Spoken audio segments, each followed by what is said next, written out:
MSW Media.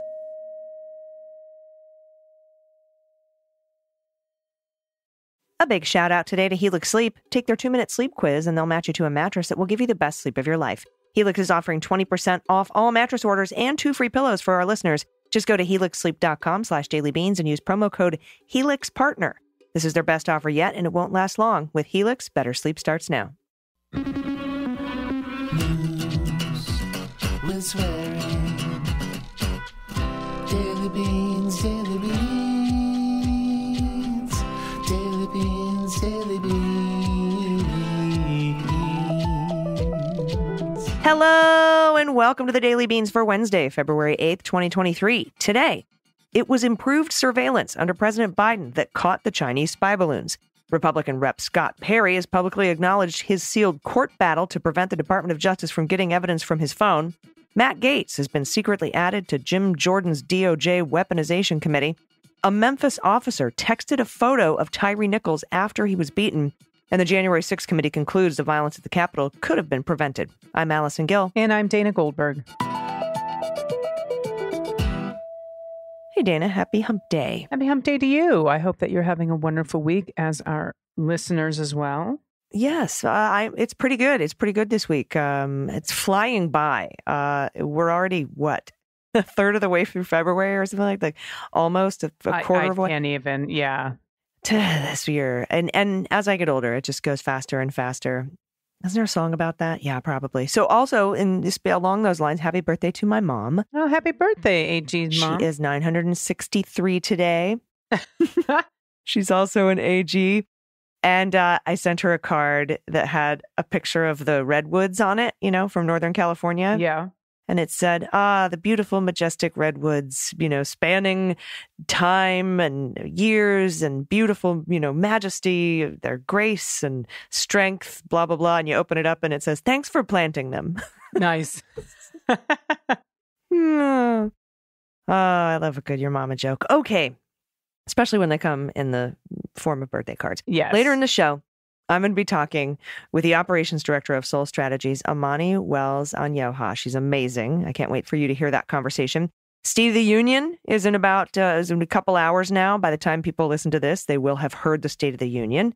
We expect him to go over all sorts of things. What I'm focusing on, besides all of the amazing accomplishments his administration has done, is that democracy takes time. It is slow, and people who are impatient with it, that is something that the baddies can exploit. They can make you hate democracy. They call it gridlock in Washington.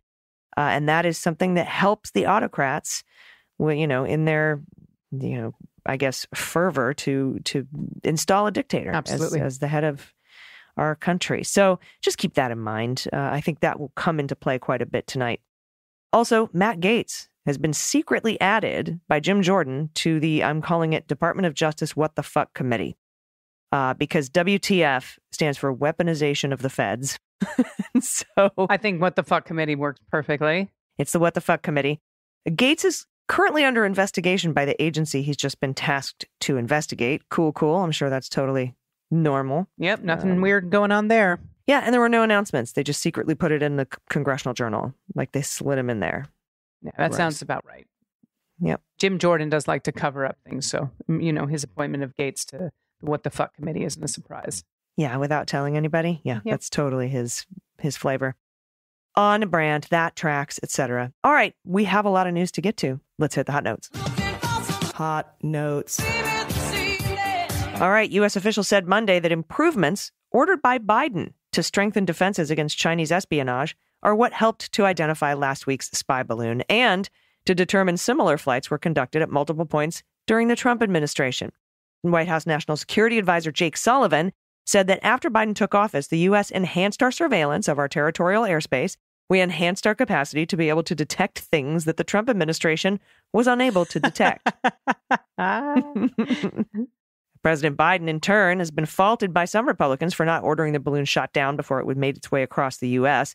Officials have said there was concern about damage to people on the ground, and it wasn't a threat. We jammed it.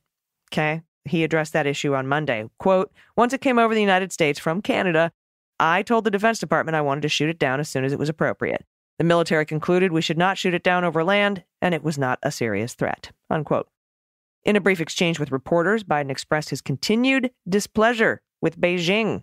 Asked why China launched a balloon over the U.S., he replied simply, because they're the Chinese. Biden administration officials have planned a classified briefing for all senators on Thursday to discuss the spy balloon situation, according to Senate Majority Leader Chuck Schumer's office. And spy balloon situation, I just picture the situation from Jersey Shore with a balloon. That's what the spy balloon situation is.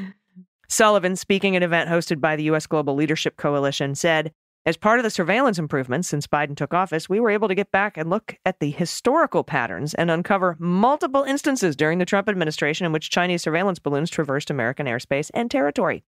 Several Trump administration officials have said they didn't learn of any Chinese spy balloons during their tenures. Yeah, because you fucking suck. Before Monday, that's not an official statement from the government, that's me. Before Monday, U.S. officials have said that at least 3 times during the Trump administration, at least one other time during Biden's time as president, balloons have crossed American airspace, but not for this long. In those instances, the United States determined the balloons belonged to China only after they had left U.S. airspace. That was General Glenn Van Herk of U.S. National Northern Command. Quote, I will tell you we did not detect those threats, he said, and that's a domain awareness gap that we have to figure out. He added that U.S. intelligence communities, after the fact, informed his command about the balloons. Sullivan didn't explain what specifically allowed the U.S. to detect and track the latest balloon, where the previous administration couldn't. Officials have said, without elaborating, China has flown similar balloons over parts of 5 continents in recent years. Van Herk described the debris field after the shot-down balloon as 15 football fields by 15 football fields square. The payload itself, I would characterize that as a jet airliner type of size, maybe a regional jet, probably weighed in excess of a couple thousand pounds, he said. Sullivan said the U.S. was still not piercing through with Chinese officials. They don't know what they knew about the balloon and would not speak publicly about the U.S. assessments about China's intentions of flying it over the U.S. I think it was to see if we could unite as a country, and the GOP failed. The Biden administration had previously raised concerns about China's use of surveillance balloons with Congress, including during briefings last August, according to the White House press secretary, Karine Jean-Pierre. So Biden has raised these concerns. White House National Security Council spokesman John Kirby told reporters Monday that the U.S. military had begun collecting debris from the balloon. We got pictures now, too, to confirm it. He also said the White House has offered to brief key officials from the Trump administration. You know, if you were dumb and you didn't know, we're happy to tell you. But those briefings have yet to take place, and some of them don't even want the briefings. Dana. Thank you so much, AG. And just a little trigger warning at the beginning of the story. This is covering the violence against Tyre Nichols, and so I just want people to be aware of that. This story is actually really infuriating. I'm sorry we even have to cover it, but it's important. As Tyre Nichols, he sat propped against a police car. He was bloodied, dazed, handcuffed after he had been beaten by a group of Memphis police officers. One of those assholes took a picture of him and sent it to at least 5 people, the Memphis Police Department said in a document released by the state on Tuesday. The document was sent to Tennessee Peace Officer Standards and Training Commission as part of a request last month for the regulatory agency to decertify 5 officers involved in the beating. Those officers have since been fired and charged with second-degree murder in Nichols' death. The decertification, which was requested by Chief Sarah Lynn Davis of the Memphis Police, would make the fired officers ineligible to work as police officers in the state, and I hope that happens. In the newly released documents, police officials said that one of the 5 officers, Demetrius Haley, admitted to sending a photograph of Mr. Nichols to at least 5 people, including 2 fellow officers, a civilian employee of the department, and a female acquaintance. A 6th person also received the photo. Sorry. The lack of humanity in this whole fucking story. Yeah. Breaks my heart. Michael Stengel, he's a lawyer for Mr. Haley. He did not immediately respond to messages seeking comment. Videos of the beating that were released by the city last month appeared to show Mr. Haley taking pictures of Mr. Nichols a few minutes after the beating, when the police officers had propped him up against a police car. The videos show Mr. Haley shining a flashlight on Mr. Nichols and appearing to take a photograph with his phone. He then looks briefly at his phone, and a few seconds later appears to take another photo. Memphis Police Department policy prohibits officers from using personal cell phones while performing patrol duties, such as driving a police vehicle, handling calls for service, or conducting traffic stops. The department's letter said Mr. Haley had used a personal cell phone. While on the police force, Mr. Haley was reprimanded in 2021 for failing to file a report after grabbing someone by the arm while making an arrest. According to records released by the city this week, Mr. Haley said at a disciplinary hearing that he had been mistaken about, quote, the amount of force necessary to require such documentation. And a lieutenant spoke on his behalf, saying he worked hard and routinely makes good decisions. Fuck all the way off.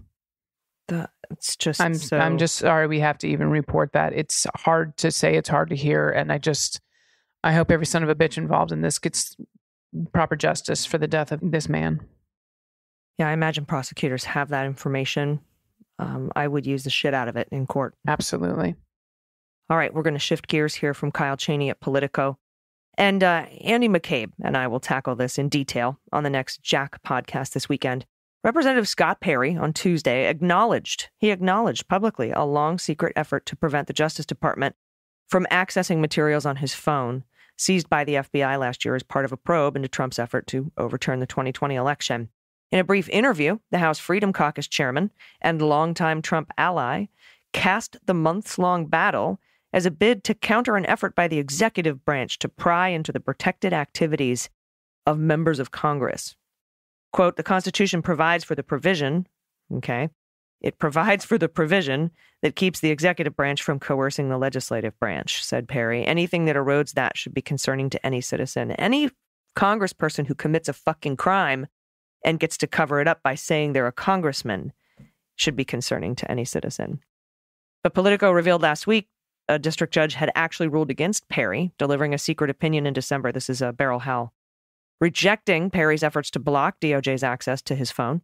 That ruling was itself secretly put on hold last month by a 3-judge panel of the appeals court. Totally normal to put that on hold because if you don't, it moots the entire appeals process. Quote, the judges on the circuit got it right, Perry said. Like they're putting a stay, they aren't putting a hold on it being handed over because they don't think it should be. They're putting a hold on it so they can hear arguments as to whether or not it should be. This is an administrative hold. It's very normal. Perry pointed to the appeals court ruling when he was asked if he felt the House should be doing more to defend him and the prerogatives of the institution. The House last week moved to intervene in Perry's case. Though officials have limited insight into the secret proceedings and the potential impacts on other members, that was a bipartisan unanimous decision, including a vote from Hakeem Jeffries. The case is scheduled for sealed oral argument February 23rd. The 3 judges on the panel, Karen Henderson, Naomi Rao, and Gregory Katsas, asked the parties to weigh in on potentially unsealing aspects of the case by Friday. Politico reported Perry had spent the months, all this time since his phone was seized in August, fighting to block DOJ from accessing its materials, which he views as protected by the speech or debate clause. That's, as we know, provision of the Constitution that prohibits other branches of government from probing actions by members of Congress that are part of their official responsibilities. So we need someone, a judge, to say that criming is not part of your official responsibility. Perry was a central figure in the effort to overturn the election.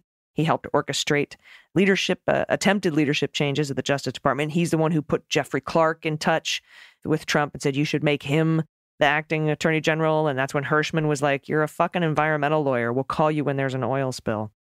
Some judges have looked skeptically on whether efforts by Trump to seize a second term could be cast as part of any official responsibilities of government officials. Yeah, the DOJ has said that too. They said it about Mo Brooks, remember? When he was giving his little speech on stage, and they're like, no. First of all, you're campaigning, so that's not covered by your official responsibilities. Second of all, criming, overthrowing the government can never be part of a federal employee's job. The speech or debate clause, by the framers' design, provides an extremely broad protection that's long created obstacles for investigators. So we'll see. And we'll see how this Supreme Court, if they even take up the case, will handle it. Thank you so much, AG. And a story that I think most of us knew in advance, probably waited for a confirmation. This is from Ryan Riley at NBC. The House January 6th committee concluded that the FBI and other federal security agencies could have prevented a violent mob from overrunning the Capitol had they acted on the large volume of intelligence collected beforehand. The chief investigator told NBC News in an exclusive interview, a judgment the committee left out of its televised hearings and final report. Now, former federal prosecutor Tim Heaphy, the committee's chief investigative counsel, said that while he endorses the panel's main finding that then-President Donald Trump sparked the riot by urging protesters to go to the Capitol, his probe documented how federal law enforcement failures contributed to the debacle. Trump was the proximate cause. This is a quote, but for his words and deeds, but if it wasn't for his words and deeds, it wouldn't have happened. And that again was Heafy, who led many of the key witness interviews conducted by the committee.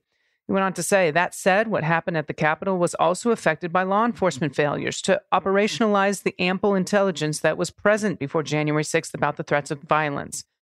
He went on to say law enforcement had a very direct role in contributing to the security failures that led to the violence. Committee investigators found that the Capitol was inadequately defended on January 6th, not because of an intelligence failure, Heafy said, but because of a failure to act on intelligence, showing that extremists intended to come to Washington and use violence to stop Congress from certifying Joe Biden's election victory. Went on to say there was a lot of advanced intelligence about law enforcement, about carrying weapons, about the vulnerability of the Capitol. The intel in advance was pretty specific, and it was enough, in our view, for law enforcement to have done a better job. While many lawmakers and outside experts have reached that conclusion, it hasn't been previously reported that the most comprehensive investigation into the Capitol riot did so too. It's also notable that the lawmakers on the committee chose to downplay, and in some cases contradict that finding. Now, Heafy has not previously spoken publicly about the findings of the Blue Team, which is the group of committee investigators who spent more than a year reviewing the performance of the FBI, the Department of Homeland Security, the Secret Service, the Capitol Police, the Department of Defense, and Washington's police with regard to the January 6th attack. The team's findings were not presented in any of the committee's televised hearings. An abbreviated version, stripped of details and analytical judgments, was included in an appendix to the written report. But the report said that ultimately law enforcement could not have anticipated what Trump would do and therefore could not be blamed. Heafy ordered a somewhat different view, saying investigators found that both Trump's actions and law enforcement failures had played a significant role. See, this is what he said investigators also found. One, the Capitol Police failed to deploy enough force to defend the building, but the FBI and DHS, the federal agencies that are charged with collecting intelligence about domestic extremists, didn't do enough to sound the alarm about the threat. In addition, the FBI and the DHS were too cautious about exploiting open source intelligence gleaned from social media out of misplaced concern about free speech violations. Also, the FBI DHS made a crucial error by not publishing a joint intelligence bulletin about the threats they were seeing. That might have prompted a more robust defense of the Capitol. And there was confusion about which federal agency was in charge, hampering their response once the Capitol had actually been breached. Heafy said he agrees with what Washington, D.C.'s National Guard Commander William Walker told the committee, and that was the response would have been much different before and during the attack if these protesters were black and brown. End quote. And it's fucking true. Absolutely. 100%. And, you know, they tried to use this whole thing as the optics of what happened with the George Floyd protests, you know, to not defend the Capitol. It's absolute bullshit, if you ask me. All right, I have an amazing interview coming up with Amani Wells-Onyioha, so everybody stick around for that, and we'll do the good news after. And if you have any good news, you can send it to us at dailybeanspod.com and click on Contact. Stick around. We'll be right back. After these messages, we'll be right back.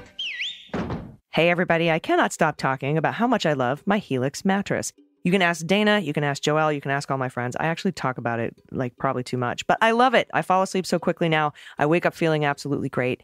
It is a universe better than the last mattress I had. I'm never going back. Just go to helixsleep.com/dailybeans and take their 2-minute sleep quiz. They'll match you to a customized mattress that will give you the best sleep of your life. I took the Helix quiz a long time ago. As you know, I'm a side sleeper. I like a medium firm bed, so I was matched with the Helix Midnight. It's a perfect fit for me, but everyone is different. So Helix has several different mattresses to choose from. You can get a soft, medium, or firm bed. There's a Helix Plus for plus-size folks, and even a mattress great for keeping you cool on hot nights. Helix Sleep also has kids' mattresses that are specifically designed with the kid in mind.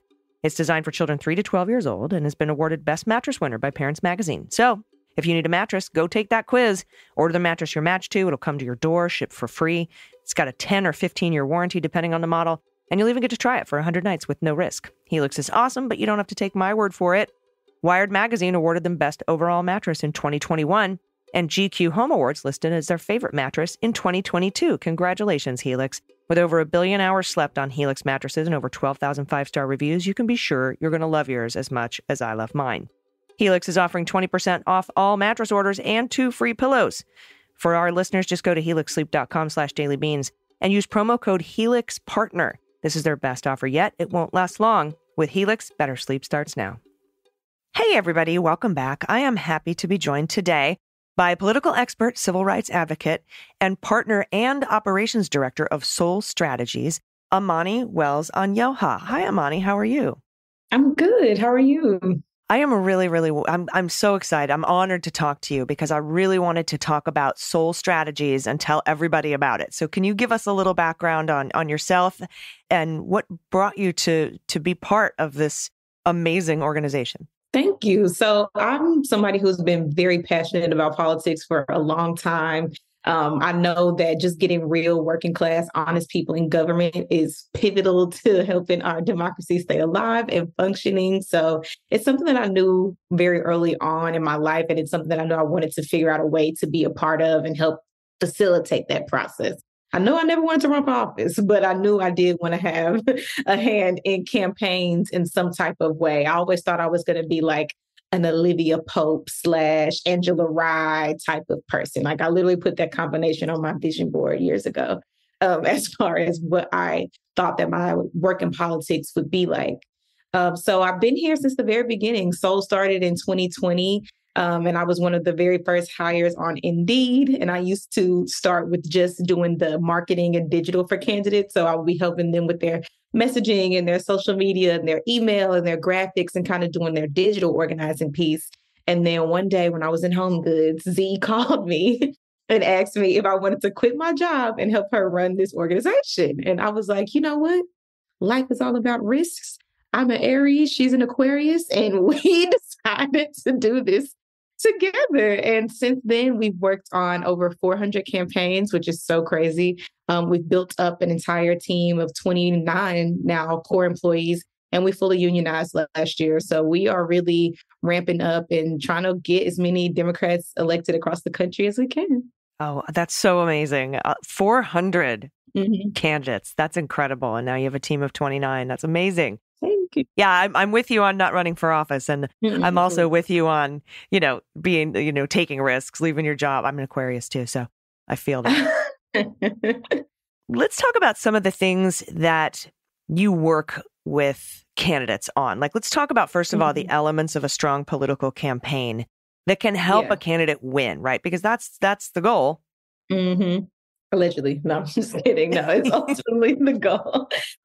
So elements of a strong campaign, we have fundraising, which is important because it ultimately leads to field and on the ground grassroots organizing and campaigning, which is what we believe ultimately can win these elections. So fundraising, a strong team on the ground, a strong digital organizing method, including organic social media and emails, such as email fundraising, messaging, newsletters, just letting people know that what's going on in the campaign.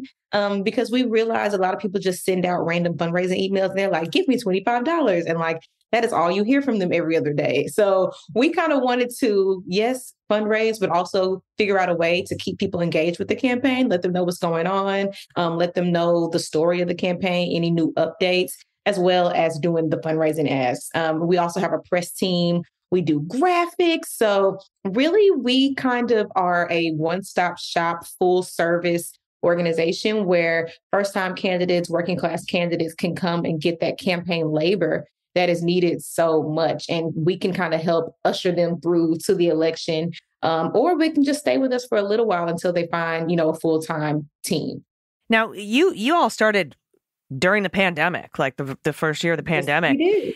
Yeah. And we had to get very creative about campaigning because, normally with grassroots, we'd knock doors and we go out and we meet people face to face. Can you talk about some of the adjustments you had to make during COVID that you have brought forward now that we're sort of out of the woods? We're not out of the woods yet, but we're more out of the woods.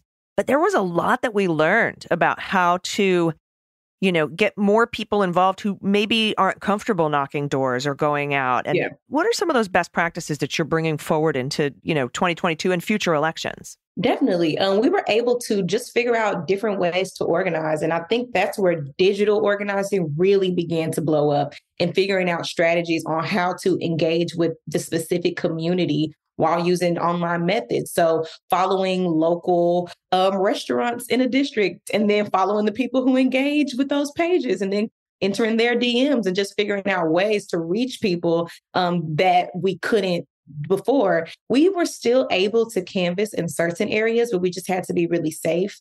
We just had to make sure that we were wearing masks, that we were stepping away from people's doorsteps, and we were only engaging with people who were comfortable.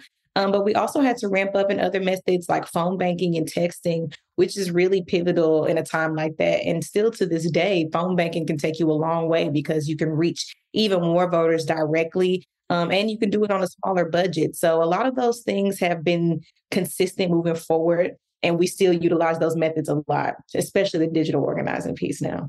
Yeah, I've had a lot of folks say, that they love text banking and phone banking, and they're more comfortable doing it that way. And then we have, people with accessibility issues who prefer that kind of help as well for these campaigns. Yep.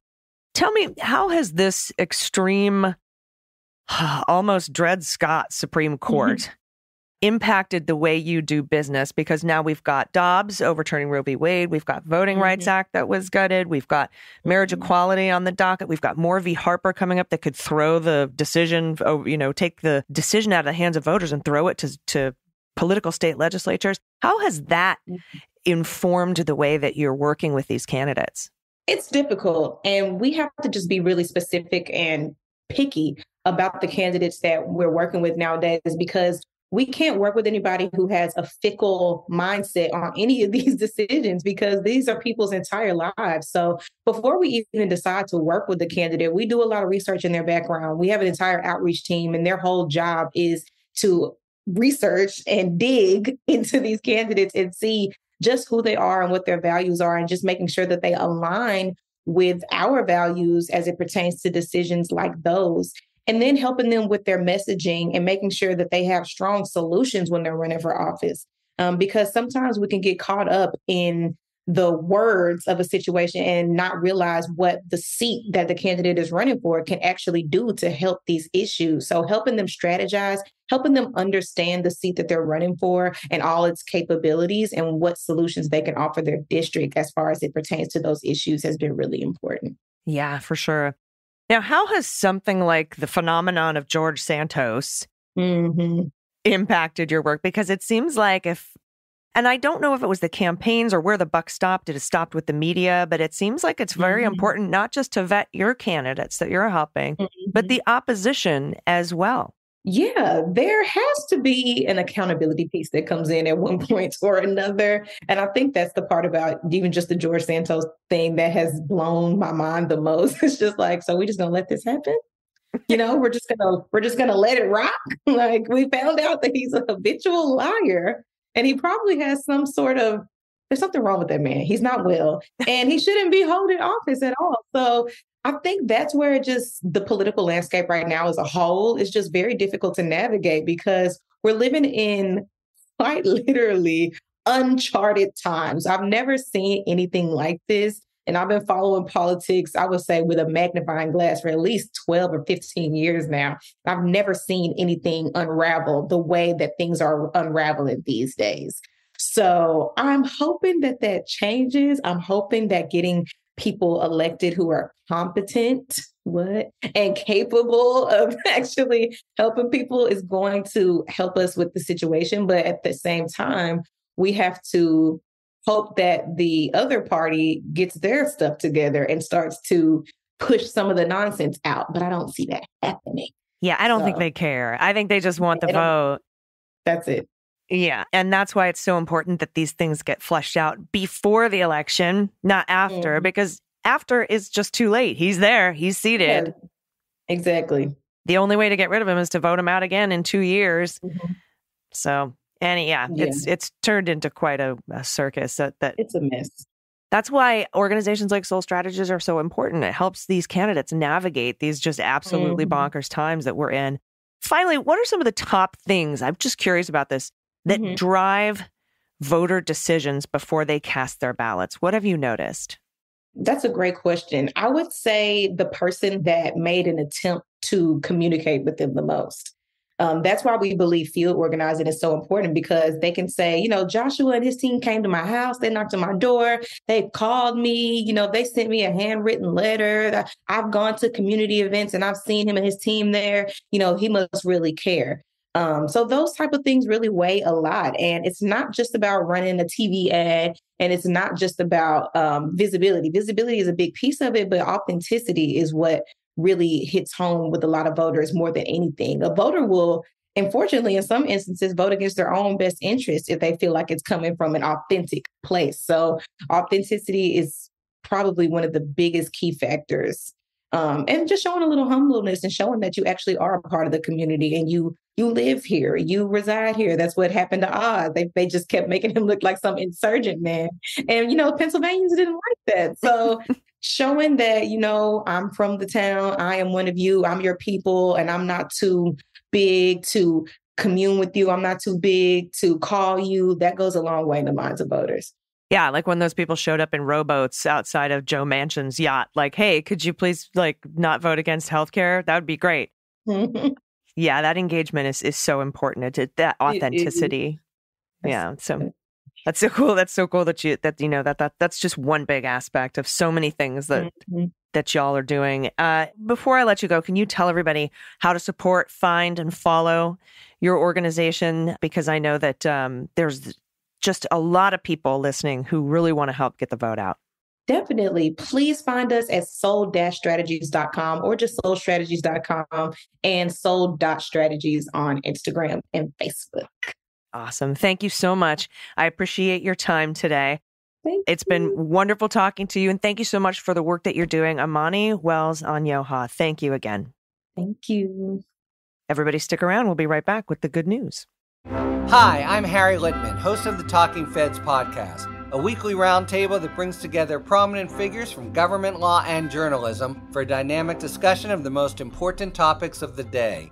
Most news commentary is delivered in 90-second sound bites that just scratch the surface of a new development, not Talking Feds. Each Monday, I'm joined by a slate of Feds favorites and new voices to break down the headlines and give the insider's view of what's going on in Washington and beyond. We dig deep, but keep it fun. Plus sidebars detailing important legal concepts read by your favorite celebrities, such as Robert De Niro explaining whether the president can pardon himself, and Carole King explaining whether members of Congress can be disqualified from higher office, and music by Philip Glass. Find Talking Feds wherever you get your podcasts, and don't worry, as long as you need answers, the Feds will keep talking. Renato, what do you remember most about our time at Yale Law School? I remember all those interesting debates we had about complicated legal issues. What about you? I remember law school being a lot of fun. Fun? I don't know about that, but okay. So do you think we could make a podcast that talks about complicated legal issues and be fun at the same time? I'd be down with that. Just leave the fun part to me. Do you think it would be just the two of us?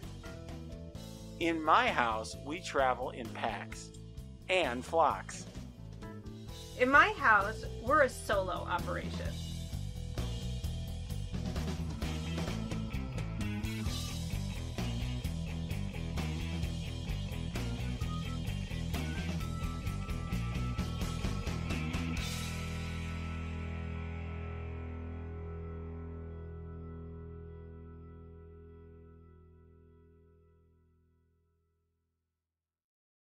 Everybody, welcome back. It's time for the good news. Who likes good news? Everyone? Then good news, everyone.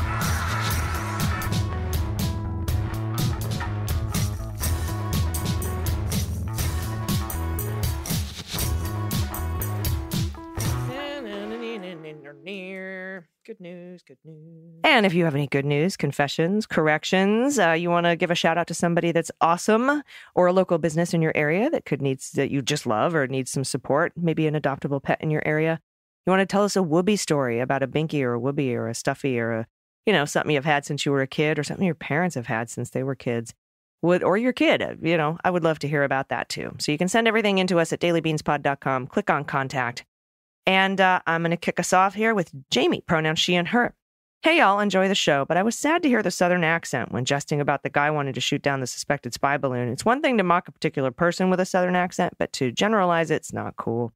Feels like this is the only accent people still feel free to use as derogatory. And it others all of us in the South. There's enough standalone idiots here to mock. My pet tax is 9-year-old healer Karen, named pre-meme, okay? She's very mouthy and really wants to either herd you into a corner or love you to death, either of which will scare the shit out of you if you're caught unaware. Oh. Jamie, I just want to say that I hear you. I do. And I agree with you. And so I will be more cautious in the future, or I will find a specific person that I can make fun of their accent. But yes, I do hear you, and I agree with you, and I apologize if I was part of that. So I shall do better in the future. Yes, thank you. And thank you for that. Did I? If so, I apologize. I won't do it anymore. I'm sure we've both done it at some point in the history of the podcast.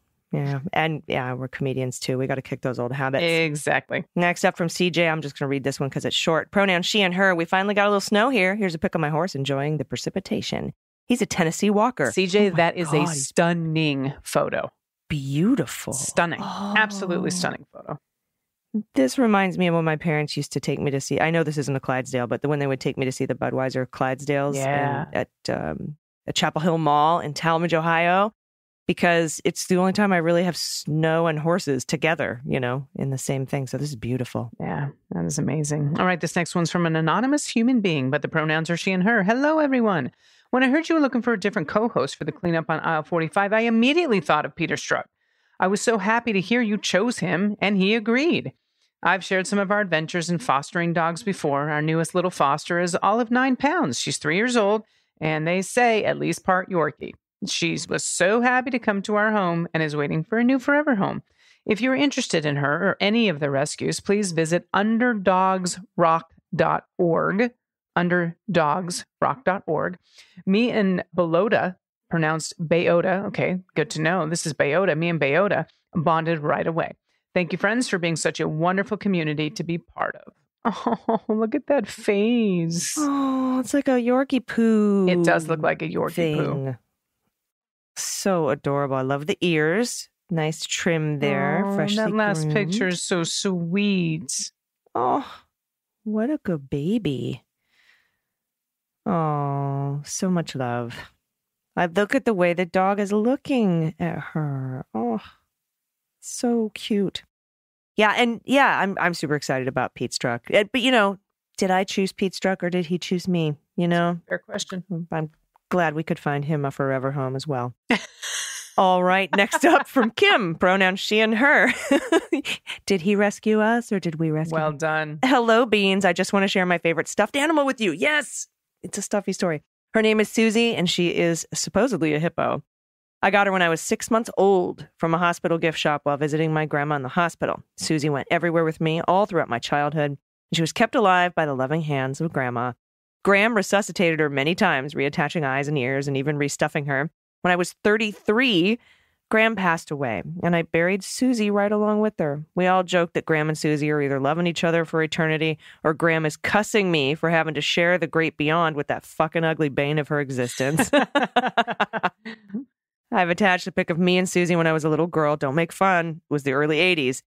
And I can't play What the Mutt with you because my 4 girls are full-on husky, golden retriever, and Great Dane. But I'm attaching pics of my newest grandpup. This is Biggie, as in Biggie Smalls. Yeah. A corgi. Biggie Smalls, get it? Oh, this is great. With my youngest son, Cooper, and his beautiful girl, Jenna. They're getting their first apartment together in a few weeks, and I've already started creating their own little family. Oh, that's so great. Thank you for all you do and for always giving me the first laugh of the day. My God. Each and every morning. First of all, you were adorable as a child. 80s or not. That shirt, I'm sure someone would still like to wear to this day. And this fucking corgi puppy. Not to mention your children are gorgeous. That corgi puppy is the cutest thing in the world. That looks like my house that she's in, because that's probably roughly the same age. But that, yeah, look at that stuffed animal. I like hippo ? I love it. Jogging shirt is the best. Oh, corgi. Oh, all right. Congrats on the new apartment. And by the way, corgi butts, So best cute. butts in the dog business. Yeah. Hey, G, you should probably take the next one. It's pretty short. I'm just kidding. All right, I'm from kidding. Molly. It's specifically for me. Oh, I was gonna. I know. I should have let you do it. That's all right. I'll get you back another time. Okay, everyone. Buckle up. Molly, no pronouns given. Hi, lovely leguministas. This message is for Dana. We recently went winter camping on Lake Nakamixon, probably not even close, in Pennsylvania. Well, there we found a store nearby Percasey, also not close, called the Wiki Wacky Wicker World. I can do that. The story has no purpose other than to tongue-tie Dana. And I was fine with Wiki Wacky Wicker World, by the way. It's the other two names. Yeah. I'm a lesbian. I don't get tongue-tied, but I don't know how to pronounce certain things either. So she's really good. This story was no purpose other than to tongue-tie Dana. Yep. Who we love. For tags, I'm attaching a baby photo of myself. I unfortunately looked a great deal like Antonin Scalia. Can you pick me out? Oh my God.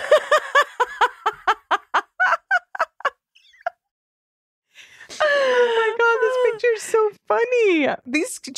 I don't know who's holding you, though. These children in the background are gorgeous as well, and the baby next to you is adorable. Look at that head of hair. The faces on these babies are the best. Oh, they really are. I mean, the eyebrows. Baby eyebrows. The best. Oh, my goodness. Oh, amazing. So looked like good. Antonin Scalia. Oh, my God. So good. Incredibly adorable. Thank you, everybody, so much. Now I want to see everybody's baby pictures. I know. I just want to. Maybe I'll even send one in. Yeah, me too. So send them in to us at dailybeanspod.com and click on contact. We're going to get out of here, watch the State of the Union. Dana, do you have any final thoughts? Just a thank you to the 3 people that sent emails who design websites, and I will be looking through them and reach out. So I appreciate you very much. I got to redo my website. It is ugly. Awesome. Thank you. And our listeners are the best. All right. My final thought is, remember when Fani Willis said, you remember, decisions will be imminent? Yep. She was like, imminent. And I said, everybody, in government speak, imminent means like 3 weeks. We're about to wrap this up means before the end of the year. And soon means like 4 to 6 months. It's been 2 weeks since she said that. So on imminence watch, we have about another week in my mind, as the way that these things translate in government speak. We'll see what happens down in Georgia. And everybody, we'll be back in your ears tomorrow. Until then, please take care of yourselves, take care of each other, take care of the planet, take care of your mental health. Vote blue over Q. And take everyone with you. I've been AG. And I've been DG. And them's the beans. The Daily Beans is written and executive produced by Allison Gill, with additional research and reporting by Dana Goldberg and Amy Carrero. Sound design and editing is by Desiree McFarlane, with art and web design by Joelle Reeder with Moxie Design Studios. Music for The Daily Beans is written and performed by They Might Be Giants, and the show is a proud member of the MSW Media Network, a collection of creator-owned podcasts dedicated to news, politics, and justice. For more information, please visit mswmedia.com. MSW Media. Hi, I'm Moji Alawodeyal from the Feminist Buzzkills Live Pod, the only podcast that helps you navigate the news in this post-pro anti-abortion hellscape. Each week, with co-hosts Marie Kahn and Liz Winstead, we dissect all the news from that sketchy intersection of abortion and misogyny with providers and activists working on the ground. The cherry on top is we have amazing comedy guests who help us laugh through the rage. Feminist Buzzkills Live drops Fridays wherever you pod. Listen and subscribe, because when BS is poppin', we pop off.